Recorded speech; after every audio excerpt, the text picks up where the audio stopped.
Pharmacy ideni kaino running lifestyle. Hey everybody, welcome back to my channel. It's me Teresa. Ado myam ngashigi video sidadi aina mamangi video mada ai uring gubagi sigi journey sida yamna help to bi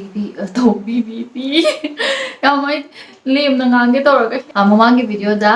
aina aigi uringi sigi sida kai moisturizer karamba moisturizer sijinnabana phadoino khotoino na adugi video masemake khotke na haibado ai skin se phanabagi aina care loba kansida aingonda skin se yam chana khiba product haiba tare ko sigi products kai se Pilgrim gi brand gi myam sida dum chana bo oeba ko adugi dum mayam da haibani da hoje hoje ai skin se amorom da haigadi developing stage daga laibado adumaina oidoini ba mayam pharabane swaida kham dekpa haidi swaida khamba yam khame ba ise khambra aduga skin su pabagi se plain tawbagi yemo ai toise aduna ngashigi video sida aina utoise Pilgrim gi products kai da aina khara favorite oiyo poche myam leedana ko adugumba do khara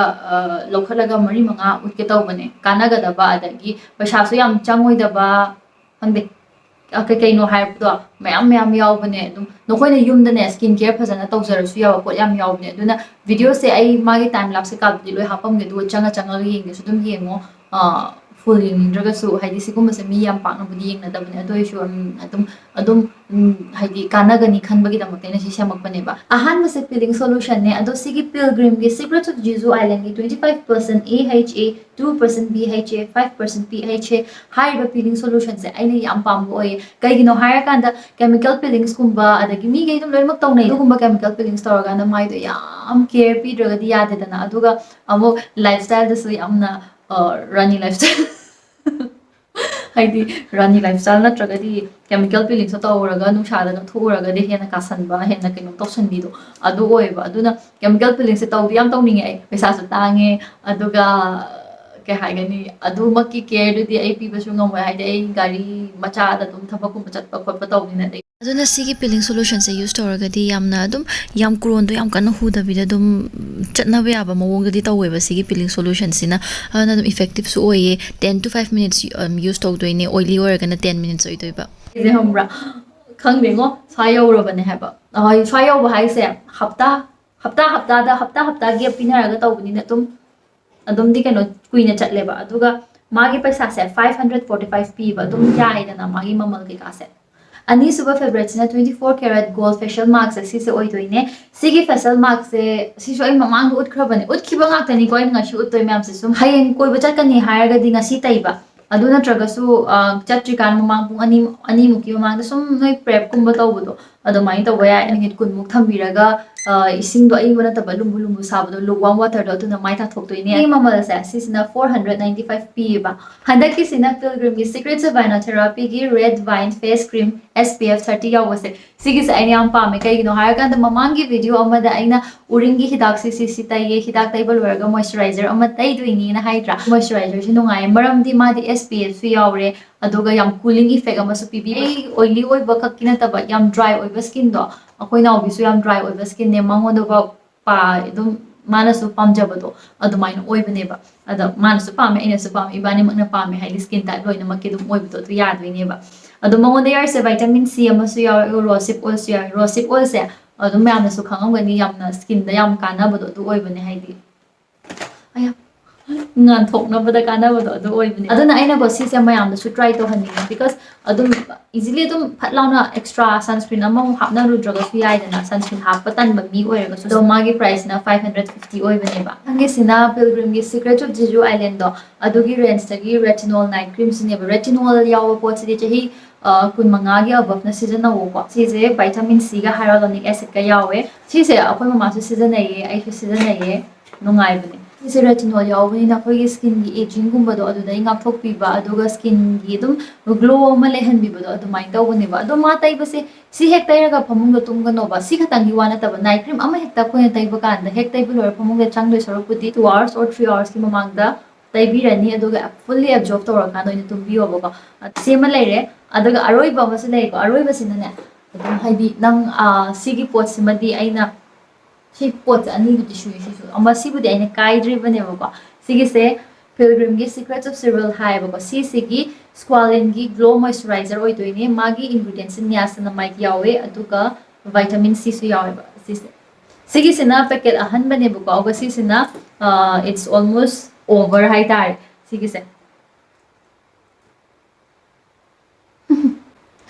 maram di ai se hojikan yumdai pan pakna thokte ba yumdai pan thokte hoi yumdai pan thokta banina tum iru luba loirakan do or yumda lairakan di sigi moisturizer de tum use to ai di am nungai ba to adagi atopa moisturizer gum du sum pamu ba khot bo oiragadi si se tum tai ba agi sigi pot si yum pa water based put loi oiba ni moi gi je manam sa standard like di manam ba do atomai tawe ba ado si loiraganda sunscreen ama bu dum follow up to biyo sigi price se 550 ne ba Pilgrim ni pot myam se aina khangde aina skin care gum ba taw ba kanda sigi products myam aina season ba kanda aingonda changes kuma khara khara di uye aduga Pilgrim gi products myam se lupa chamri chonga swagi range se loi leibne ba do sigi range lai raga su offer guma piba khotpa su leibne aduga aigi code teresa na ti aigi code tm 15 se use oraga di 15% discount phangdoine magi masagi website ta adagi pot leiba se aidi kaino